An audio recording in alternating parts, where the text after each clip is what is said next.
मटियारी का खबर शामिल क्यों बयान नरेश कुमार जी रिपोर्ट मुताबिक मटियारी लग उडेरो लाल में अलादीनो सांझ जे मकामी सहाफ़ी अब्दुल सत्तार बारेजो के नामालूम मानन अगवा करे केलन जे बाग में खणी हथ पेर अखियों बधी वहशानी तशद्दुद बाद फुर करे फरार थी वया। तशद्दुद जो शिकार बनियल मकामी सहाफ़ी प्रेस क्लब उडेरो लाल पहुंची शाहपुर पुलिस खिलाफ एहतजाज जी मुज़ाहिरो कंदे दायो आहे त दावत में वञी रहियो होसि त टिन नामालूम मानन हुन खे अगवा करे केलन जे फसुल में खणी हथ पेर बधी सख्त तशद्दुद जो निशानो बणायो ऐं बाद में रोक रक़म मोबाइल फोन गाड़ी जा कागज़ NIC कार्ड फुर करे फरार थी वया। हुन चयो त अहिड़ी शिकायत अलादीनो सांझ पुलिस इंचार्ज यूसुफ टालपुर के ॾिनी ऐं NC पिणु कटराई, पर हिन महिल ताईं पुलिस को बि दाद फरियाद नाहे कयो। हुन चयो त मूं शक जे बुनियाद ते जन माण्हुनि जा नाला ॾिना आहिनि, पुलिस उन्हनि जो नालो ई नथी वठे, वेतर मूंखे धमकायो पियो वञे त ख़ामोश थी वञ। हुन चयो त हाणे बि मूंखे ख़तरो आहे ऐं मुंहिंजी रस्ता रोक कई पई वञे। हुन IG सिंध DIG हैदराबाद ऐं SSP मटियारी खां मुतालबो कयो आहे त मूंखे अगवा करे तशद्दुद जो निशानो बणाईंदड़नि खिलाफ़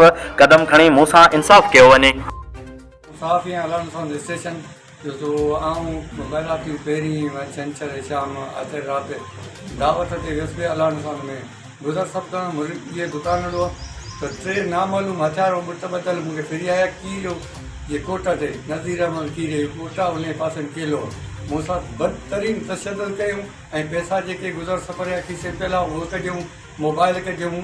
NIC कार्ड कढियूं, मूंसां तशद्दुद कंदा विढ़ंदा अंदरि केले मटिया उते बूथ ॿधो अथनि, बदतरीन तशद्दुद करे ऐं पुछां ॿाहूं ॿधी सॼे फरार थी विया। उन खां अलावा आऊं जेको सो ॿाहिरि निकितो आहियां बूथ ॿधो पियो।